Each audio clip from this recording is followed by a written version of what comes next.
Hello, welcome to the Radiology Economics and Policy Learning Electronic Toolkit, Replete. This program was made possible through a GE Healthcare RSNA Education Scholar Grant from the RSNA Research and Education Foundation. I'm Rich Duzak from Emory University, and this module is another part of the series on physician payment systems entitled Fee-for-Service, Part 1.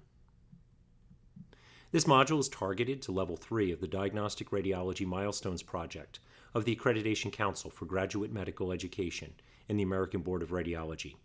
Milestones levels differ for the various ACGME-approved radiology training programs, and so if you are in a program other than diagnostic radiology, please reference the Replete resource webpage for mapping this module to the correct level for your individual program.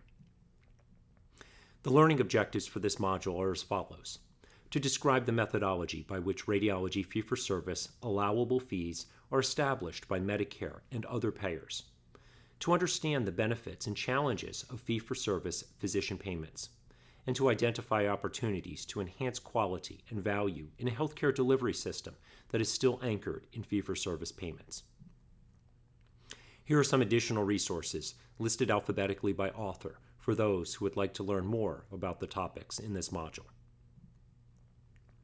One of the consistent messages from a variety of stakeholders engaged in creating the healthcare delivery system of tomorrow is that it should be value-based.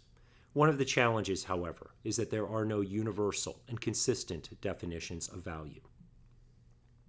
We'll talk more about various and nuanced ways of looking at value in a future module, but a working concept that I find useful is the one you see here. Value, conceptually, is quality divided by cost. It's bang for the buck. You can spend a lot and get value, or you can spend a little and still get value. It's all relative to what you're willing to spend, or more accurately, with healthcare, what our society is willing to spend. So there are only three ways that you can increase value. 1, you can increase quality and keep cost constant. 2, you can decrease cost and keep quality constant. Or 3, in the perfect world, which may not exist, you can increase quality and simultaneously decrease cost. It is those goals, then, of lowering cost and increasing quality that help frame how healthcare payment systems are evolving. During this and the next several modules, I will walk you up the stairs and frame out for you the current and emerging payment systems in the United States. The way for us as physicians to get paid, to get that gold coin at the top, will be to deliver care in a framework that works with whatever model is in place.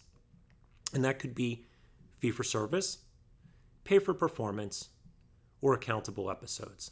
In this module, we will start with fee-for-service, the lowest life form of this evolutionary chain. It's been in place for a long time and is well embedded in our delivery systems. But as I'll highlight in this and the next module, it doesn't necessarily incentivize higher quality or lower cost, largely because of some perverse incentives. What is fee-for-service then? It's a transactional way of delivering healthcare. You provide a service, and you get paid for that service. And the prices, as we have talked about previously, can be all over the place. In many ways, it's not unlike retail gone bad, like these Walmart shoppers in their checkout lane, waiting to get next at the cash register, but not even knowing how much the stuff in their baskets is going to cost them. For radiology, this might as well be a bunch of people lined up in our waiting rooms for their preoperative chest x-rays, or their mammograms, or whatever test you may envision, with the PACS workstation essentially functioning as the cash register. You hit sign on that report, and somehow, magically, at least in the minds of some radiologists, a bill pops out at the other end, and it gets paid. That's a process that we've talked about in length previously, and one you know a lot about, and that isn't so magical after all. I start the Payment Evolution series talking about fee-for-service because it is the lowest evolutionary life form along this continuum, but also because it's largely what we've been talking about in Replete all along. The unit by which fee-for-service happens is really the CPT code, and you know by now the steps involved and how those codes get created by the CPT editorial panel. And you know the pathway by which those codes get assessed through the relative value scale process, and ultimately get assigned RVUs by CMS. And you know as well how those RVUs get adjusted regionally for geographic variation in the costs of doing business, and how the annual congressionally determined conversion factor turns those RVUs into a dollar amount, and how those dollar amounts become the Medicare physician fee schedule for professional and technical fees, and global fees as well. You saw this table in a prior module. These are the amounts, give or take a few pennies depending upon where you live, of how much you get paid for providing any of these services. And those payments are agnostic to whether you do a good job or not so good job when you render those services. Whether you are accurate in your interpretations or not, or you communicate well or not so well. Every physician service has a price, and by and large, these have no relationship to the quality of the services that are rendered, only the costs of delivering them. That's traditional Medicare fee-for-service in a nutshell. Commercial payers are a bit of a different matter, but still similar. As a general rule, there is relativity for payments within individual providers and health systems' fee schedules, so RVUs do influence payments. But how these payments are derived is far less transparent than with Medicare, with the methodology being a bit of a black box. What's in that black box can impact payments quite dramatically. For example, why might a practice here in Atlanta get paid more or less than a practice in Miami? Or two practices here in Atlanta get paid quite differently from each other? A few factors are at play. First, remember the old usual, customary, and reasonable payment methodology, URC, that we talked about as a predecessor to Medicare, implementing its RBRVS. Well, that's still a consideration.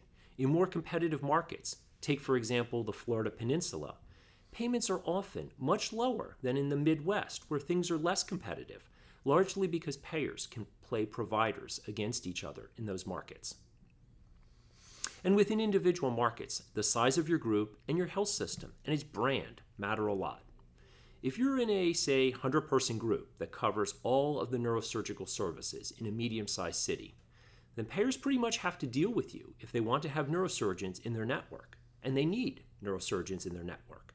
You've got a lot of negotiating clout. But if you're a one-person primary care practice in a huge city, though, that's quite a different story. In that case, you don't have much clout at all.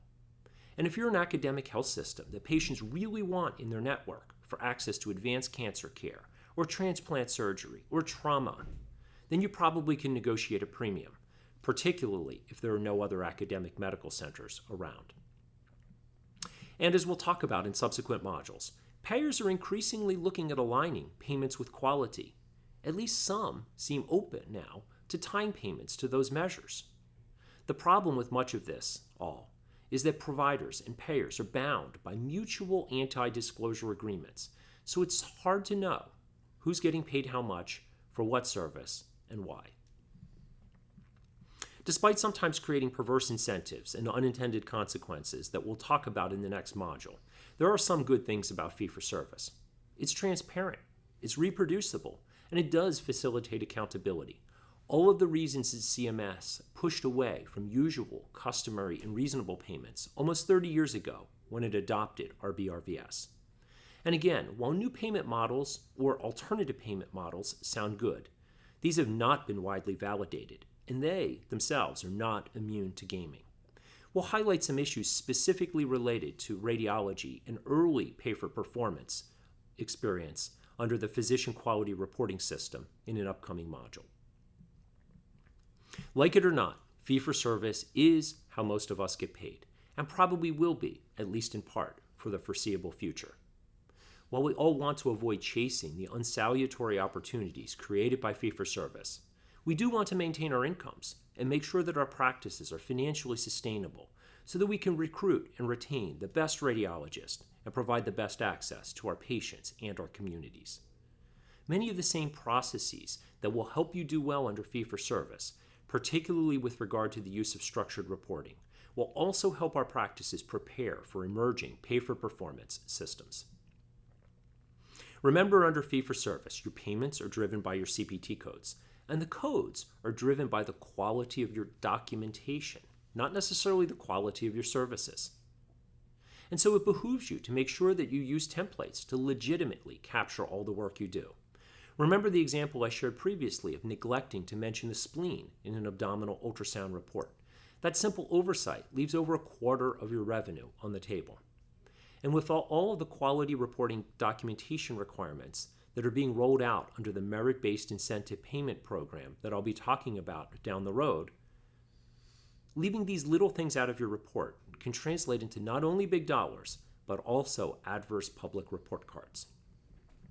We're all busy, and that's why minor documentation oversights are quite common in most of our practices and can be found in as many as 20% of radiology reports. So we need tools to help us all play by the rules and do our best. And structured reports are one of the best ways to do that. Templates help you capture necessary clinical information to support ICD coding, which we have talked about some time back. And they help you capture necessary technical details to support CPT coding, which again we've talked about in detail previously. As we will be challenged by both Medicare and private payers to increasingly include lots of quality metrics in our reports, appropriately created templates will help us meet these new payment system imperatives. More on that down the road. Despite the fact that fee-for-service is the predominant payment system across the United States, more so for physician services than hospital services, it is not without some problems. Payments are often unrelated to real value. They're often unrelated to quality. Sometimes lucrative services are disproportionately incentivized, and supply can drive demand. In the next module, we'll talk about all of these factors you see outlined here in more detail. In summary, currently and for the foreseeable future, fee-for-service remains the basis by which radiologist professional services are paid. Despite widespread adoption, fee-for-service payment systems result in a variety of unintended behavioral and downstream clinical care consequences. With greater awareness and appropriate policy and practice management initiatives, those consequences can be mitigated until more robust payment systems down the road can be validated and implemented. To ensure appropriate credit for this module, please make sure that you complete the accompanying online quiz from the RSNA's e-learning platform. More information on the REPLETE initiative and additional resources are available on the RSNA's website. I'm Rich Duzak from Emory University, and I look forward to helping you continue along your economics and health policy milestones journey. Again, thank you for participating in REPLETE.